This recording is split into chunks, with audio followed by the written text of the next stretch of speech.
Assalamualaikum Sobat Tirai Gaib. Salam jumpa di channel cerita horor. Di channel ini akan kami ajak kalian menelusuri dunia mistis yang tegang dan menyeramkan. Silahkan subscribe, like, komen, dan share, serta nyalakan tombol notifikasinya, supaya kalian tidak ketinggalan cerita terbaru dari channel kami. Yang sudah subscribe, semoga diberikan umur panjang, kesehatan, dan berlimpah rezeki serta selamat dunia akhirat. Di balik deretan bukit hijau yang memeluk desa Sukabumi, tersembunyi sebuah surga yang belum banyak diketahui dunia. Desa ini, dengan udara segar yang seolah memberi hidup baru setiap pagi, menyuguhkan panorama alam yang tak tertandingi. Sawah terbentang luas, pepohonan bambu yang berdesir lembut tertiup angin, dan sungai jernih yang mengalir tenang, menyatu dengan hati warganya yang ramah. Tapi keindahan desa Sukabumi bukan hanya terletak pada alamnya. Di sini, budaya dan tradisi dijaga dengan sepenuh hati, seperti diwariskan dari generasi ke generasi. Setiap langkah kaki yang menginjak tanah desa ini seolah membawa cerita-cerita masa lalu, penuh makna dan kebijaksanaan. Setiap senyum warga, setiap sapaan hangat, mencerminkan keramahan yang tulus. Masyarakatnya hidup berdampingan, saling tolong-menolong, menjaga harmoni antara satu sama lain. Namun, apa yang benar-benar membuat desa ini unik adalah kondisi keagamaannya. Di Sukabumi, agama bukan sekadar keyakinan, tetapi sebuah jalan hidup yang membentuk karakter dan sikap setiap individu. Setiap masjid, gereja, dan pura di sini menjadi lebih dari sekadar tempat ibadah. Mereka adalah pusat kehidupan sosial dan budaya. Ritual keagamaan yang dijalani dengan khusyuk dan penuh penghayatan mempererat ikatan antar warga, menciptakan rasa kebersamaan yang kuat, seolah-olah desa ini adalah sebuah keluarga besar. Bergabunglah dalam perjalanan ini, dan temui kehidupan yang jauh dari hiruk-pikuk kota, namun penuh dengan kedamaian, kebersamaan, dan nilai-nilai luhur yang mengakar kuat di setiap sudut desa Sukabumi. Malam itu langit desa Sukabumi tampak muram.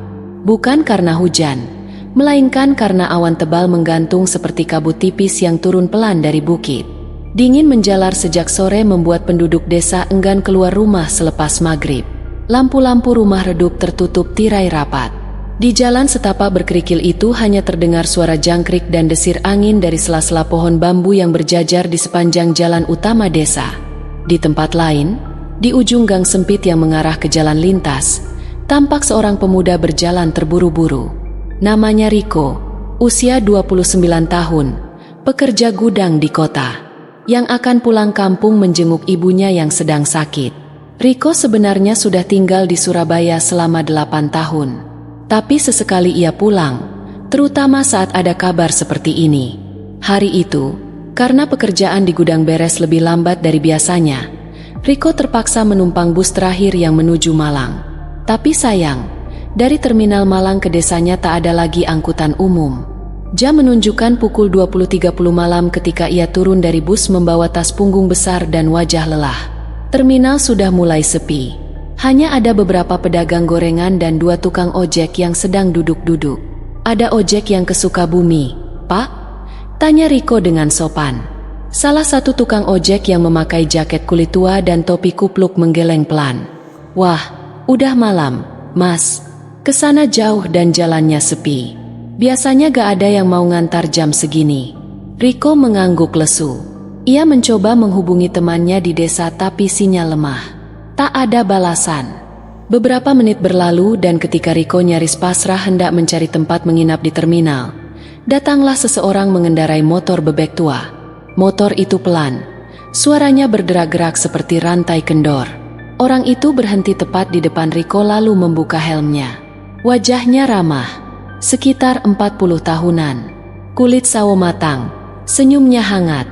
Jaket parasutnya sudah lusuh, tapi bersih. Ia menatap Riko sambil berkata, "Sukabumi ya, Mas?" Riko mengangguk kaget. "Iya, Pak. Bapak tahu dari mana?" "Saya sering antar orang ke sana." "Ayo naik. Masih sempat kalau sekarang." Riko sempat ragu. Tukang ojek ini tak seperti 2 yang tadi duduk. Ia datang entah dari mana, tapi wajahnya bersahabat dan suasananya mendesak. Ia tak punya pilihan lain. "Oh iya, ongkosnya berapa, Pak?" Tanya Riko. Sukarela aja, Mas. Yang penting sampai. Tanpa pikir panjang, Riko naik ke boncengan. Motor itu melaju perlahan keluar dari terminal menuju jalan menanjak ke arah dusun. Perjalanan terasa aneh sejak awal. Motor itu nyaris tak pernah disalip atau menyalip siapapun. Jalan begitu lengang. Tapi Riko merasa udara sekitar lebih dingin dari biasanya. Meski ia sudah sering melewati jalur ini. Bapak sering ngantar ke Sukabumi? Tanya Riko membuka percakapan. Saya dulu tinggal dekat situ, Mas. Jadi tahu jalanan sana luar dalam. Oh ya, sekarang tinggal di mana? Sudah pindah lebih jauh sedikit. Jawaban itu menggantung. Riko tidak terlalu memperhatikan pikirannya masih pada ibunya yang sakit. Tapi kemudian ia mulai sadar sesuatu. Selama hampir 20 menit perjalanan, ia belum melihat satu kendaraan pun dari arah berlawanan. Tidak juga ada rumah yang menyala lampunya. Seakan dunia di sekeliling hanya milik mereka berdua. Pak, ini lewat jalur mana, ya? Tanya Riko. Mulai was-was. Lewat jalan lama, Mas. Lebih cepat walau agak sepi. Tapi aman kok. Riko diam. Ia tak begitu ingat ada jalan lama.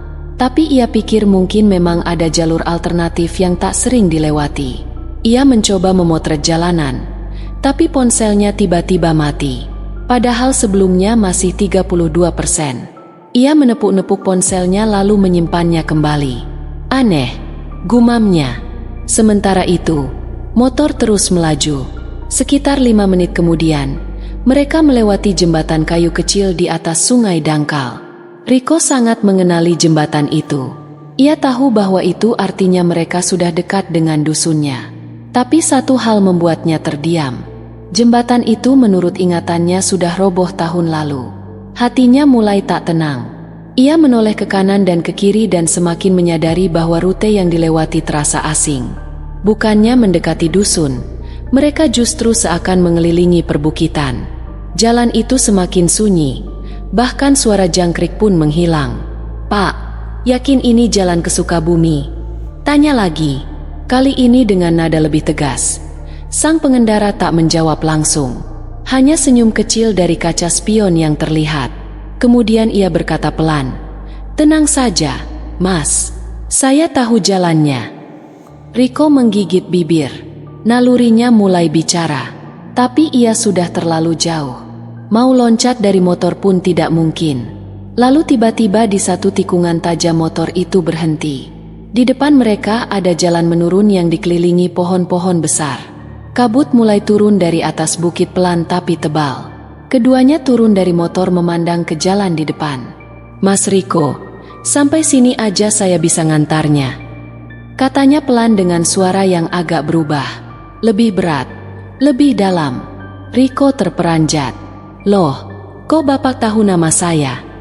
Tukang ojek itu diam. Wajahnya tiba-tiba pucat di bawah cahaya bulan yang samar. Riko mulai mundur pelan. Jantungnya berdetak semakin keras. Maaf, tapi saya harus pamit. Jalan ini bukan buat yang masih hidup.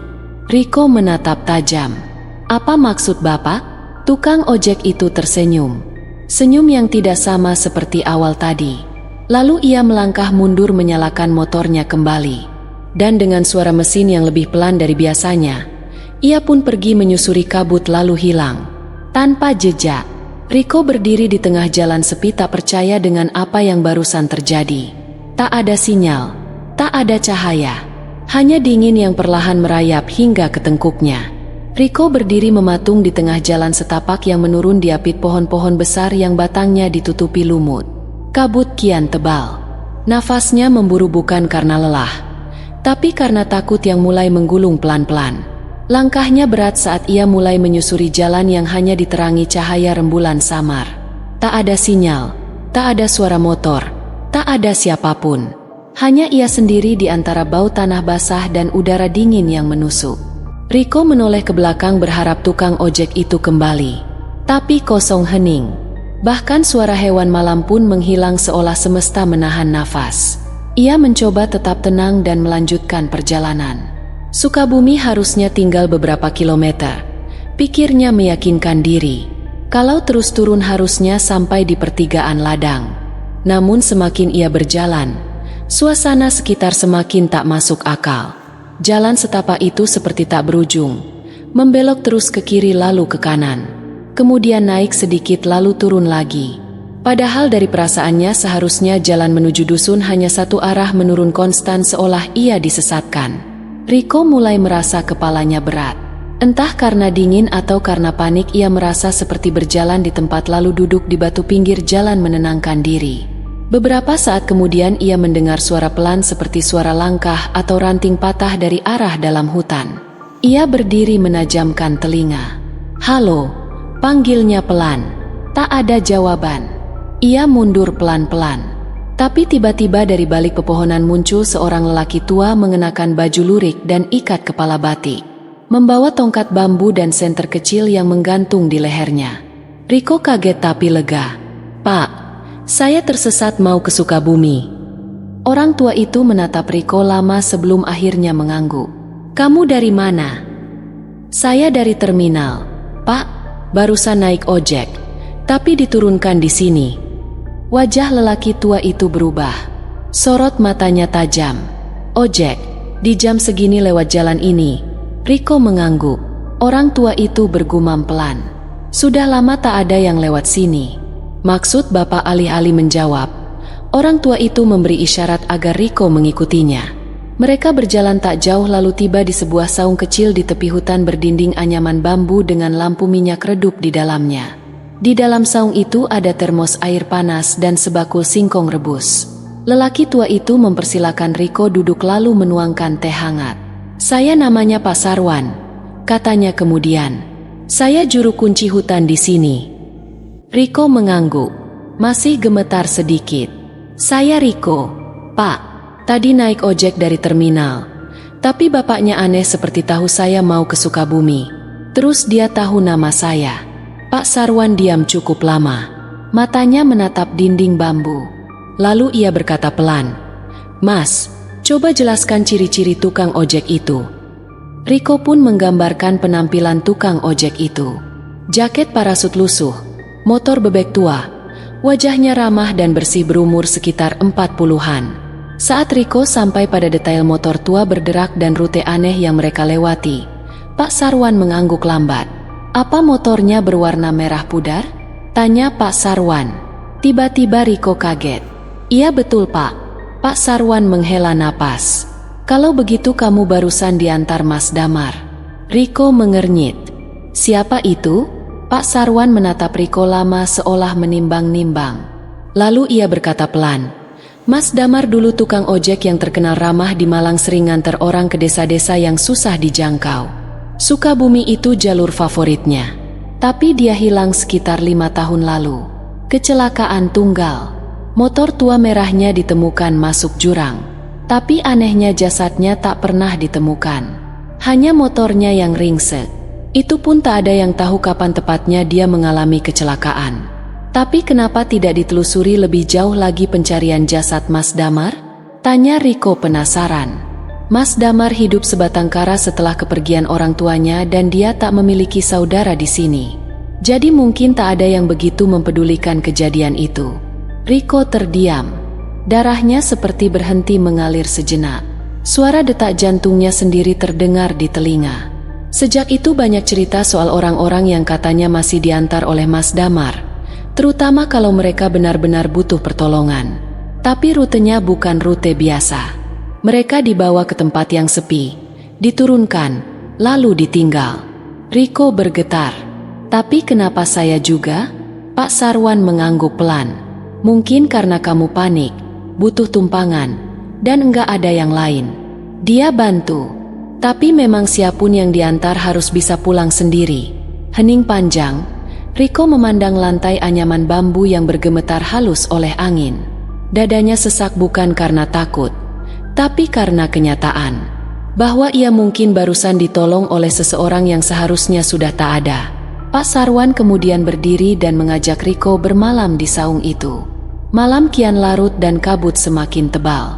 Di kejauhan suara burung hantu terdengar samar mengisi kekosongan malam dengan kesunyian yang menggigilkan. Sebelum tidur, Pak Sarwan sempat berkata pelan, "Kalau kamu besok ketemu orang-orang di desa, coba tanya siapa yang terakhir kali melihat Mas Damar? Mungkin ada yang tahu sesuatu yang belum sempat dia sampaikan." Riko hanya bisa mengangguk. Perasaan campur aduk mengendap dalam dadanya. Rasa syukur, takut, dan penasaran bergulung jadi satu. Malam itu ia tidur dalam dingin yang menggigit, namun dalam pelukan saung kecil. Pagi di kaki Bukit Sukabumi selalu datang perlahan diselimuti embun dan suara burung yang menggema dari balik hutan. Ketika Riko membuka mata, sinar matahari yang malu-malu sudah menyusup dari sela dinding bambu saung Pak Sarwan.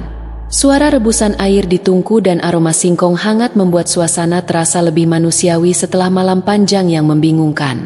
"Tidurmu nyenyak?" tanya Pak Sarwan sambil menuangkan teh dari ceret ke dalam gelas email. Riko mengangguk pelan. Tubuhnya masih pegal, tapi pikirannya sudah jauh lebih jernih. "Saya mau langsung ke rumah, Pak. Ibu saya lagi sakit," katanya sambil merapikan tas. "Rumahmu tinggal setengah jam jalan kaki dari sini lewat jalur kebun salah ikuti arah suara sungai. Nanti tembus di jalan besar desa." Setelah mengucapkan terima kasih yang tulus dan menolak tawaran sarapan tambahan, Riko melangkah menyusuri jalur yang disebutkan. Langkahnya mantap, namun pikirannya masih tertinggal pada sosok tukang ojek malam itu. Semakin ia ingat, semakin nyata sosoknya. Suara motornya, jaketnya, senyumnya. Ia mencoba menghibur diri. Mungkin hanya mimpi buruk yang terlalu meyakinkan. Tapi tiap kali ia mencoba meragukannya, ia ingat satu hal, ponselnya benar-benar mati dan masih belum menyala hingga pagi ini. Itu bukan mimpi. Sekitar pukul 9 pagi, Riko sampai di rumah. Rumah kayu berteras lebar itu berdiri di pinggir ladang kentang. Di depannya ada pohon nangka tua yang sudah ada sejak ia kecil. Ibunya Lastri sedang duduk di balai bambu dengan selimut tipis di pangkuan ditemani tetangga Embok Jumirah. Melihat Riko datang, Lastri sempat menitikkan air mata. Pelukannya lemah tapi hangat. "Lah kamu kok datangnya pagi, Le?" katanya malam udah sampai. Riko tersenyum kecil. "Dapat tumpangan, Bu, dari tukang ojek yang katanya sering lewat jalur lama. Tapi cuman diturunin di pinggir hutan sana. Untung aja ada yang nolongin." Embok Jumirah menoleh cepat. "Jalur lama yang lewat bawah Bukit Kemuning." Riko mengangguk. Ia lewat jembatan kayu kecil. Keduanya terdiam. Lastri memegang tangan Riko lebih erat. Jembatan kayu itu udah nggak bisa dilewati sejak 2 tahun lalu. Ambles waktu musim hujan. "Nggak ada lagi yang lewat situ," kata Embok Jumirah lirih. Riko merinding. Ia belum menceritakan semuanya. Tapi satu hal kini terasa nyata. Apa yang ia alami semalam bukan kebetulan. Bu kenal sama tukang ojek namanya Mas Damar?" Bu Lastri dan Embok Jumirah saling pandang sebelum akhirnya Bu Lastri mengangguk pelan. "Gimana tukang ojek? Dulu dia sering ngantar orang desa ke kota. Baik nggak neko-neko, tapi hilang 5 tahun lalu. Cuma motornya yang ditemukan." Riko duduk perlahan. "Saya tadi malam diantar sama dia." Ucapan itu membuat Jumirah menutup mulut dengan tangan gemetar. Lastri hanya menatap Riko mencoba memahami maksudnya, dan dari wajah Riko ia tahu anaknya tidak sedang bercanda. Malam itu di terminal gak ada yang mau ngantar. Lalu tiba-tiba dia datang. Motor tua, jaket parasut, senyumnya ramah. "Tapi dia tahu nama saya, Bu. Bahkan tahu saya mau ke Sukabumi." Embok Jumirah merapikan kerudungnya yang sedikit tergeser. "Kamu mungkin dapat izin buat lihat dia. Tapi biasanya kalau sudah ada yang ngalami kayak gitu, artinya arwahnya belum selesai." "Selesai? Gimana maksudnya?" tanya Riko. "Bisa jadi ada sesuatu yang belum sempat disampaikan atau ada orang yang belum sempat ditemui?" Riko termenung. Ia bukan orang yang terlalu percaya hal-hal gaib. Tapi semua ini terlalu nyata untuk diabaikan. Beberapa hari setelah kepulangan Riko, kabar pertemuannya dengan tukang ojek hantu menyebar di desa. Ada yang menganggapnya pertanda buruk. Ada pula yang meyakini itu wujud kebaikan terakhir dari almarhum Damar. Tapi satu hal yang pasti, nama Damar kembali diperbincangkan dan banyak yang mulai menceritakan kenangan masing-masing tentangnya. Riko didorong rasa penasaran mulai bertanya ke warga satu persatu. "Bapak masih ingat, Mas Damar?" tanya Riko pada Pak Darto, mantan kepala desa. "Lah ya ingat, Damar itu anak almarhum Pak Harto yang tinggal di ujung desa, rajin, jujur, kerja keras. Tapi waktu ibunya meninggal, dia sering menyendiri. Waktu terakhir sebelum hilang saat kecelakaan, dia katanya ngantar penumpang ke arah Kali Kuning. Tapi setelah itu nggak pernah kembali lagi. Ada yang tahu siapa penumpang terakhirnya?" Pak Darto menggeleng. "Enggak, cuma katanya malam itu dia buru-buru. Katanya penting banget katanya." Kata-kata itu membuat Riko makin penasaran. Ia pun memutuskan mendatangi rumah tua di ujung desa. Rumah almarhum Damar yang kini kosong, penuh debu dan rumput liar. Tapi jendela depannya masih utuh. Riko berdiri lama di depan rumah itu, merasakan udara diam yang aneh. Tak ada apa-apa, tapi juga seolah sesuatu. Lalu datang seorang lelaki tua dengan topi caping dan tongkat kayu. "Ngapain, Nak?" tanyanya. Riko menoleh. "Mau tanya-tanya soal Mas Damar, Mbah." Lelaki itu mengangguk. "Aku dulunya tetangganya. Waktu sebelum dia hilang, aku lihat dia sempat nitip surat, tapi gak sempat disampaikan." Riko terperanjat. "Surat untuk siapa?" Mbah itu mengerutkan kening. "Untuk seseorang di luar desa, tapi gak jelas siapa. Suratnya hilang waktu rumah ini dibersihkan.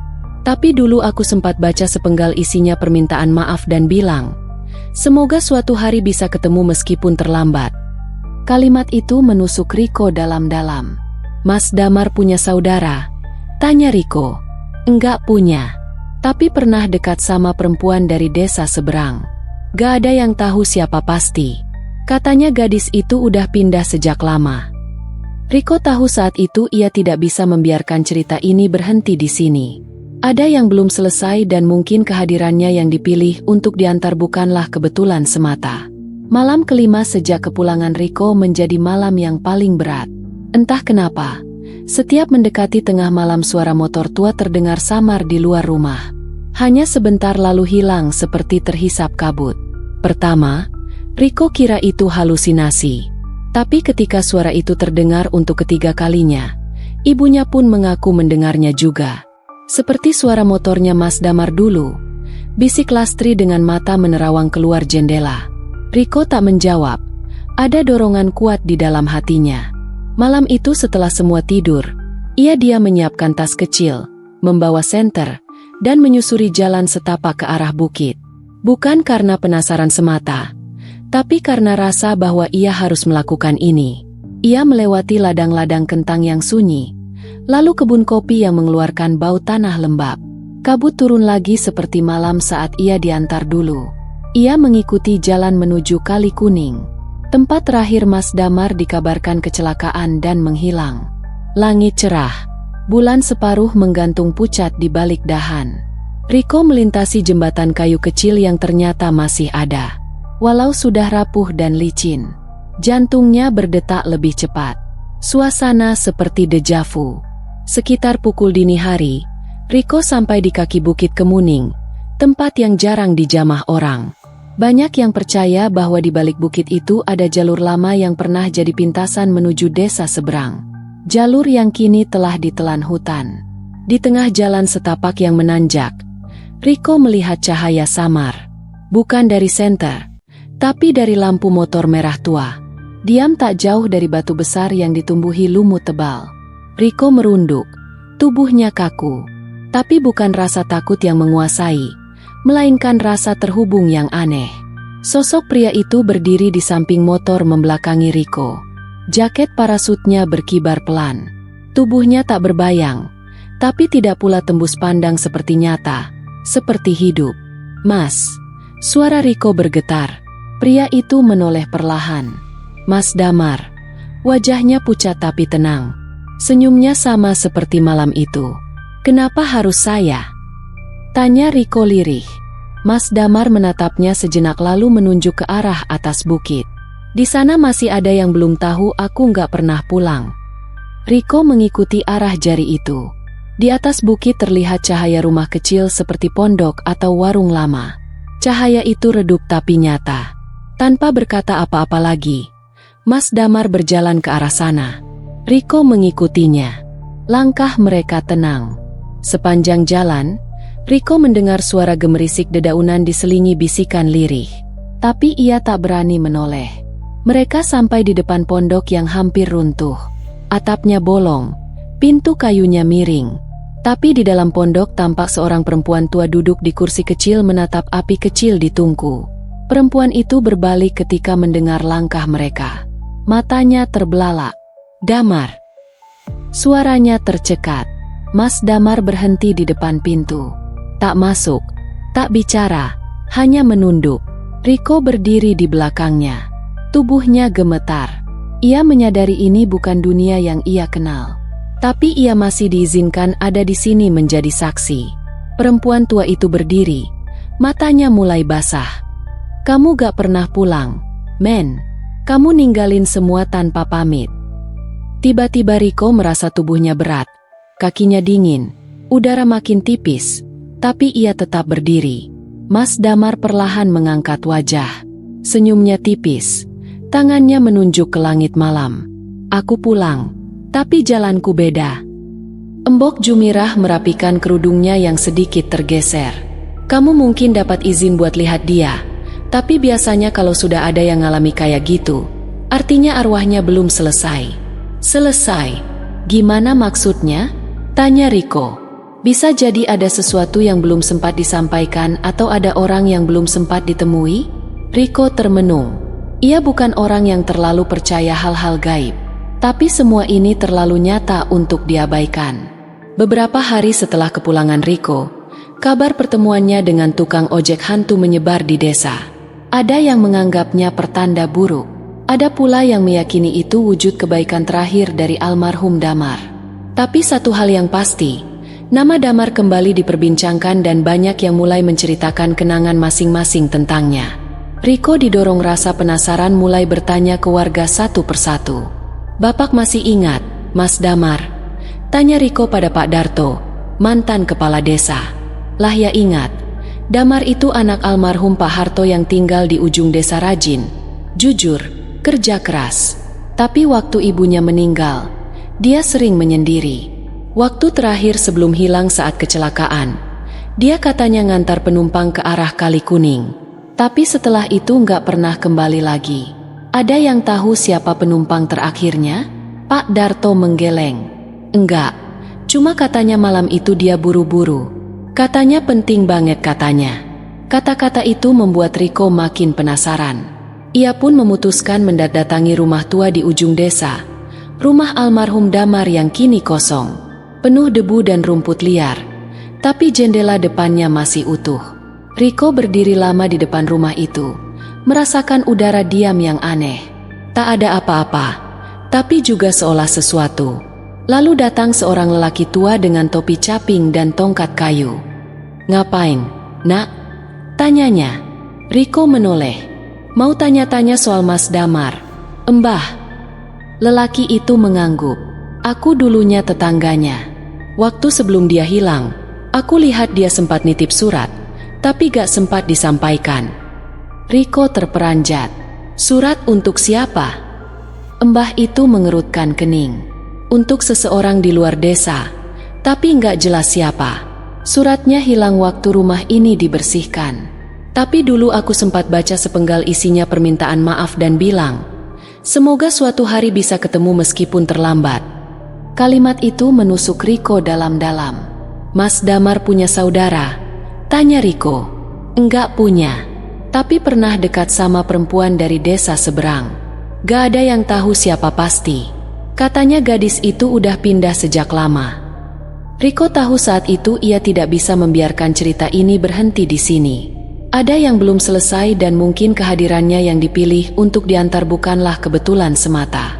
Malam kelima sejak kepulangan Riko menjadi malam yang paling berat. Entah kenapa, setiap mendekati tengah malam suara motor tua terdengar samar di luar rumah. Hanya sebentar lalu hilang seperti terhisap kabut. Pertama, Riko kira itu halusinasi. Tapi ketika suara itu terdengar untuk ketiga kalinya, ibunya pun mengaku mendengarnya juga. Seperti suara motornya Mas Damar dulu, bisik Lastri dengan mata menerawang keluar jendela. Riko tak menjawab. Ada dorongan kuat di dalam hatinya. Malam itu setelah semua tidur, ia diam menyiapkan tas kecil, membawa senter, dan menyusuri jalan setapak ke arah bukit. Bukan karena penasaran semata, tapi karena rasa bahwa ia harus melakukan ini. Ia melewati ladang-ladang kentang yang sunyi, lalu kebun kopi yang mengeluarkan bau tanah lembab. Kabut turun lagi seperti malam saat ia diantar dulu. Ia mengikuti jalan menuju Kali Kuning, tempat terakhir Mas Damar dikabarkan kecelakaan dan menghilang. Langit cerah, bulan separuh menggantung pucat di balik dahan. Riko melintasi jembatan kayu kecil yang ternyata masih ada. Walau sudah rapuh dan licin, jantungnya berdetak lebih cepat. Suasana seperti deja vu.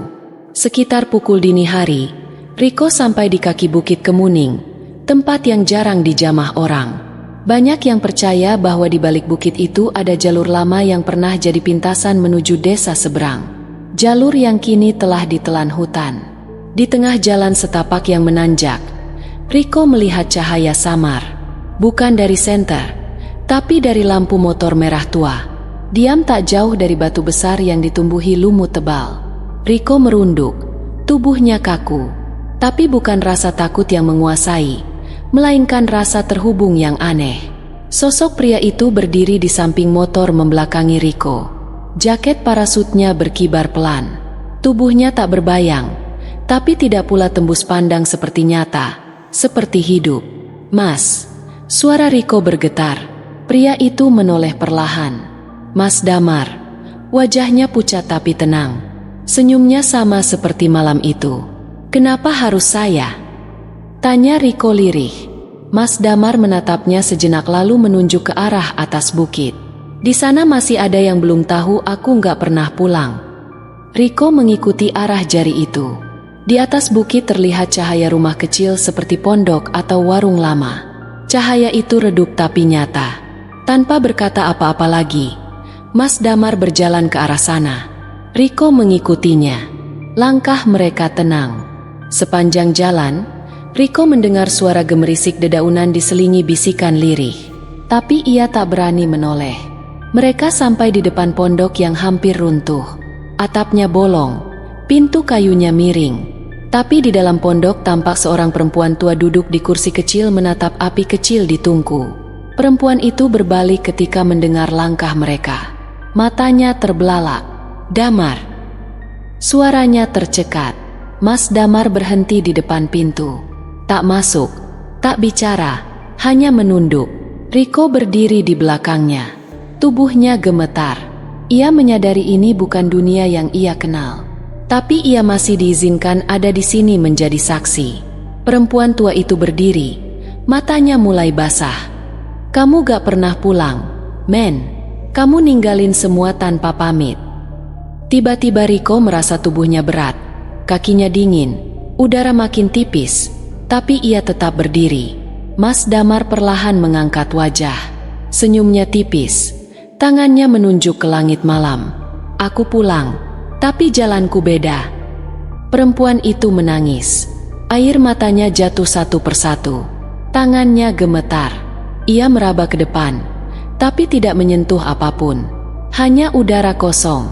"Aku tungguin kamu 5 tahun, men. Maaf."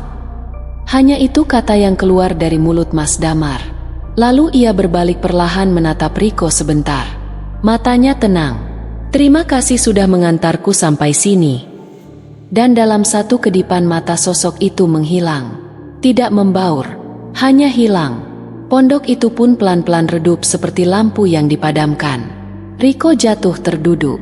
Seluruh tubuhnya lemas. Tapi dalam dadanya ada kelegaan aneh seperti beban yang bukan miliknya. Akhirnya selesai. Pagi harinya, Riko terbangun di dekat batu besar tempat motor Mas Damar terlihat tadi malam. Ia sendirian. Tak ada pondok, tak ada cahaya, tak ada jejak apapun.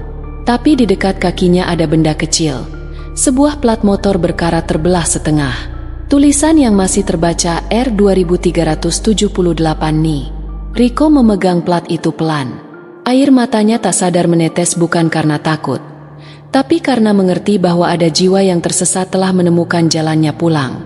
Riko pulang dengan langkah pelan dan kepala penuh tanya. Ia membawa plat nomor motor tua yang ditemukan di kaki Bukit Kemuning, seperti membawa potongan terakhir dari teka-teki yang selama ini menggantung. Di rumah ibunya menyambut dengan pandangan penuh cemas. "Kamu kemana, Riko?"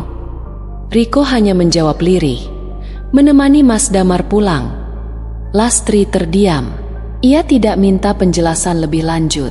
Tatapannya pada anak semata. Wayangnya cukup menyiratkan.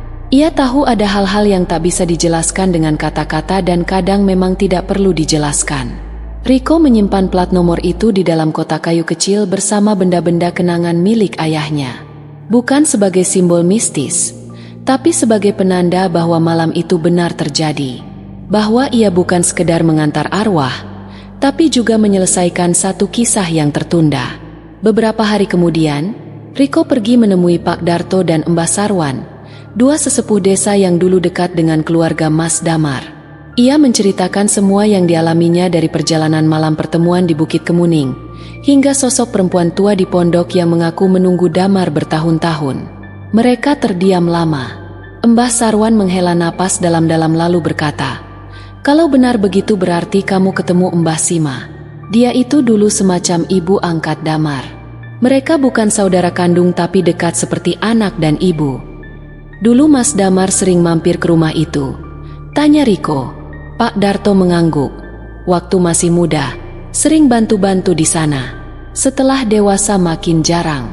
Tapi tiap lebaran pasti datang bawa bingkisan sampai akhirnya tragedi yang menimpanya. Dan Mbah Sima gak pernah lagi buka pintu pondoknya buat siapapun." Mbah Sarwan menambahkan, "Orang-orang bilang, Mbah Sima udah lama meninggal, tapi kamu lihat dia semalam." Riko mengangguk pelan. "Iya." Dan dia bilang, "Aku tungguin kamu 5 tahun." Semua saling pandang. Tak ada yang tahu bagaimana menjelaskan itu secara nalar. Tapi dalam hati mereka merasa tenang. Seolah sesuatu yang mengendap di desa itu selama bertahun-tahun akhirnya selesai. Suatu sore saat langit mulai jingga dan angin membawa aroma kayu terbakar dari dapur-dapur rumah, Riko duduk di balai bambu menyesap teh hangat. Seorang anak kecil datang berlari ke arah rumahnya. Napas terengah. "Mas Riko, ada tamu dari kota. Katanya mau tanya soal Mas Damar." Riko mengernyit. "Dari kota?" "Iya, cewek, pakai kacamata bawa foto katanya." Riko langsung berdiri. Dalam hati ia merasa cerita ini belum benar-benar usai. Di balai desa ia bertemu seorang perempuan muda berusia sekitar 30-an. Wajahnya ramah tapi ada bayang kesedihan. Ia mengenakan baju sederhana dan menenteng tas selempang lusuh. "Mas Riko, saya Rina." Mereka berjabat tangan. Rina membuka tas dan mengeluarkan selembar foto lama. Terlihat Damar berdiri di depan motornya tersenyum di samping seorang perempuan muda. "Rina, dulu saya tunangan Mas Damar," katanya pelan. "Kami mau menikah, tapi dia tiba-tiba menghilang. Keluarga saya melarang saya mencarinya dan sejak itu saya pindah keluar Jawa." Riko terperanjat. "Saya baru tahu soal ini." Rina menatap foto itu. Matanya mulai berkaca-kaca. "Saya kembali ke sini karena mimpi. Sudah 3 malam berturut-turut saya bermimpi dibonceng motor.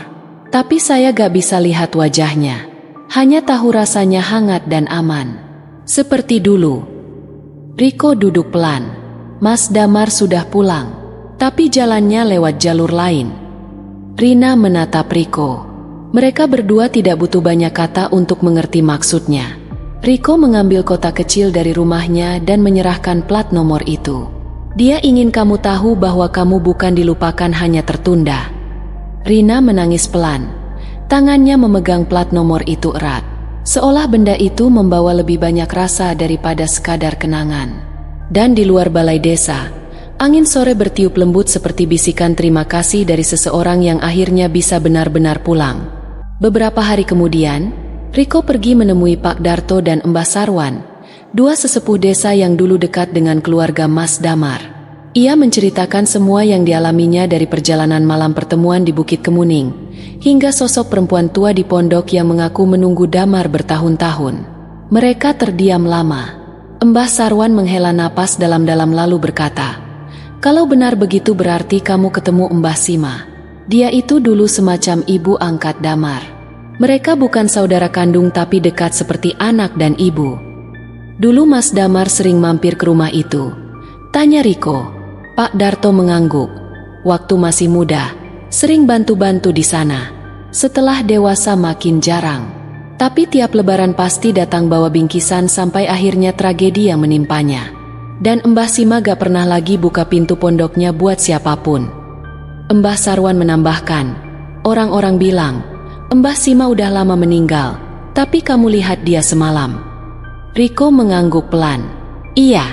Dan dia bilang, aku tungguin kamu 5 tahun. Semua saling pandang. Tak ada yang tahu bagaimana menjelaskan itu secara nalar. Tapi dalam hati mereka merasa tenang. Seolah sesuatu yang mengendap di desa itu selama bertahun-tahun akhirnya selesai. Suatu sore saat langit mulai jingga dan angin membawa aroma kayu terbakar dari dapur-dapur rumah, Riko duduk di balai bambu menyesap teh hangat.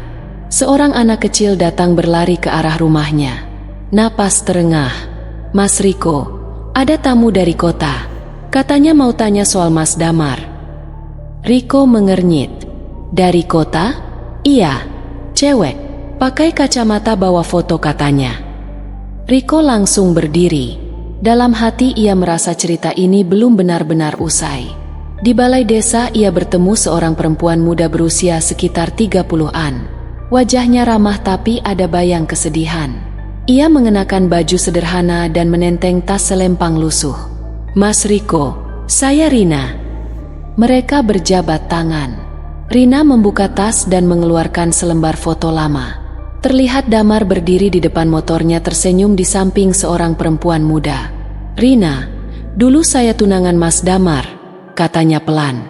Kami mau menikah, tapi dia tiba-tiba menghilang. Keluarga saya melarang saya mencarinya dan sejak itu saya pindah keluar Jawa.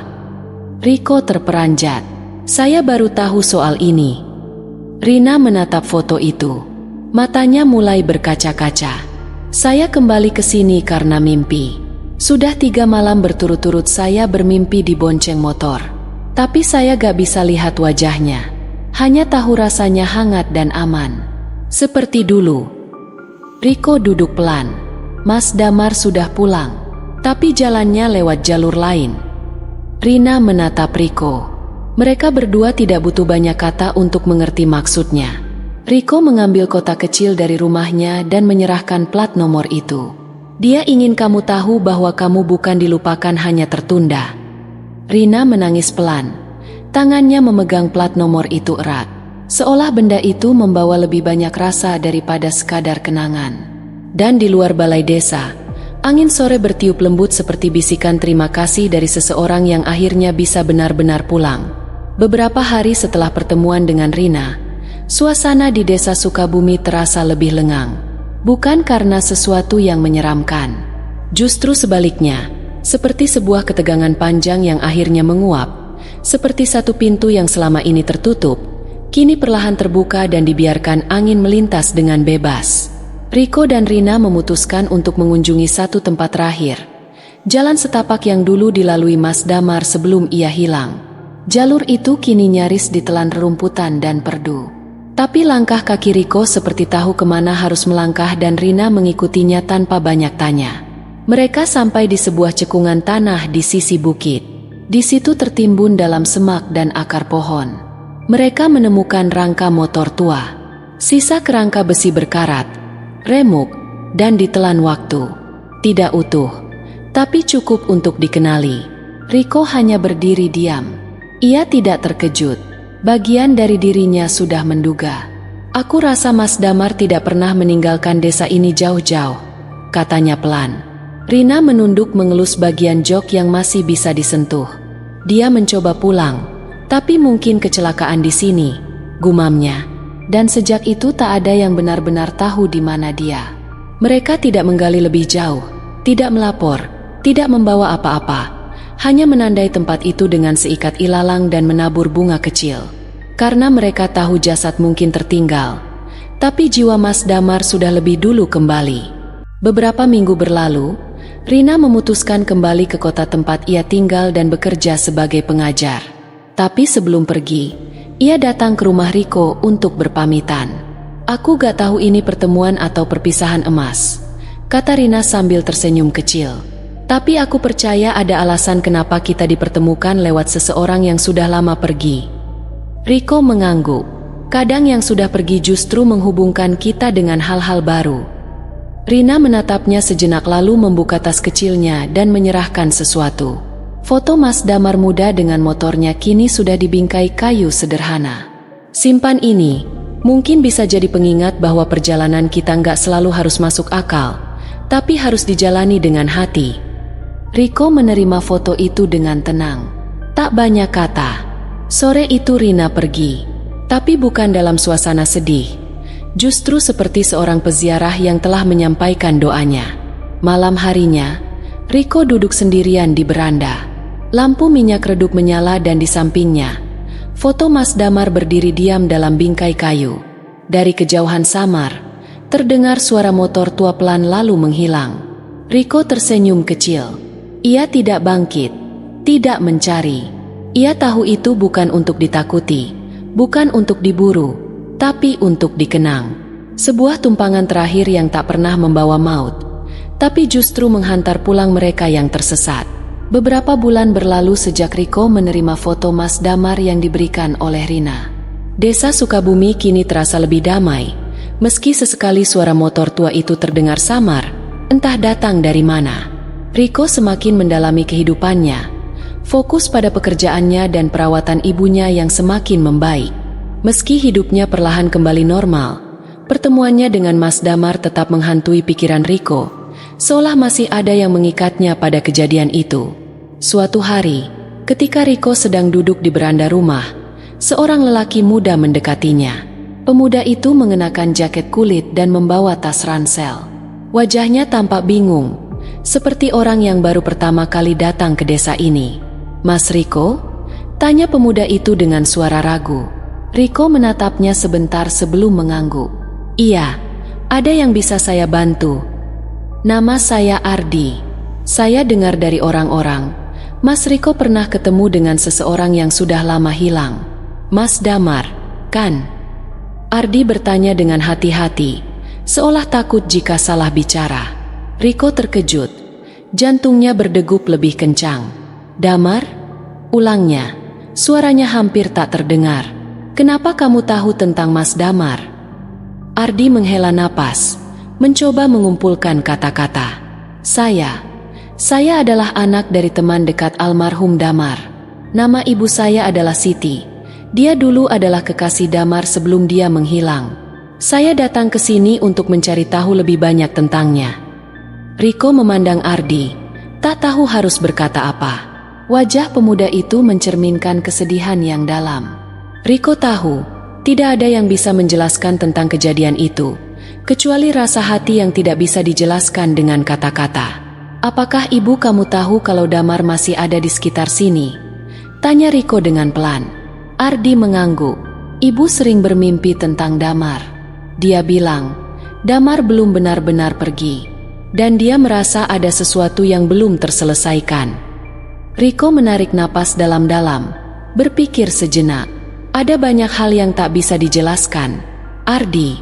Tapi ada satu hal yang aku tahu pasti, Mas Damar sepertinya datang pada orang-orang yang butuh pertolongan, hanya untuk memastikan mereka bisa pulang." Ardi mengangguk pelan. "Jadi, apakah itu benar? Mas Damar membantu orang untuk pulang?" Riko menatap foto yang ada di meja dekat beranda.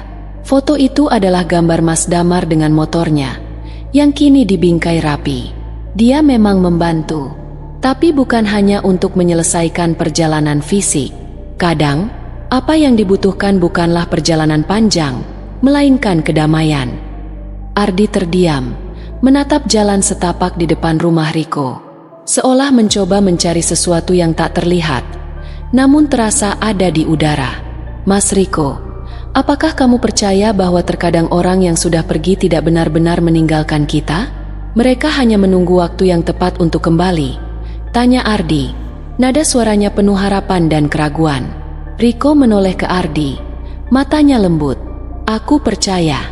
Mungkin mereka tidak pergi, hanya berpindah ke tempat yang berbeda, tempat yang mereka bisa menemukan kedamaian. Dan terkadang, mereka meninggalkan tanda untuk orang-orang yang bisa mengerti. Perbincangan itu berlangsung dalam keheningan yang dalam, hingga akhirnya Ardi mengucapkan salam perpisahan. Terima kasih, Mas Riko, sudah mengizinkan saya mendengar cerita ini. Riko mengangguk, tersenyum tipis. Semoga kamu menemukan apa yang kamu cari, Ardi. Terkadang, yang kita cari adalah jawaban yang sudah kita ketahui, tapi tak pernah kita ungkapkan. Ardi berjalan perlahan menjauh. Namun sebelum ia benar-benar hilang dari pandangan, ia menoleh dan tersenyum kepada Riko, seolah berterima kasih tanpa kata. Sejak pertemuan itu, kehidupan di desa Sukabumi kembali damai, meskipun kadang-kadang ada angin malam yang membawa suara motor tua. Suara yang tidak menakutkan, tetapi justru mengingatkan bahwa terkadang perjalanan kita lebih panjang daripada yang kita kira. Riko tahu, jalan-jalan yang kita tempuh tidak selalu harus masuk akal. Tetapi terkadang, yang lebih penting adalah apa yang kita rasakan di hati. Dan di hatinya, Riko tahu, ia tidak sendirian dalam perjalanan ini. Banyak jiwa yang telah melewati jalan yang sama, membawa kisah mereka dengan cara yang tak terduga, dan membiarkan diri mereka pulang dengan tenang. Terima kasih Sobat Tirai Gaib. Jangan lupa subscribe, like, komen dan share, serta nyalakan tombol notifikasinya, supaya kalian tidak ketinggalan cerita terbaru dari channel kami. Yang sudah subscribe semoga diberikan umur panjang, kesehatan, dan berlimpah rejeki, serta selamat dunia akhirat.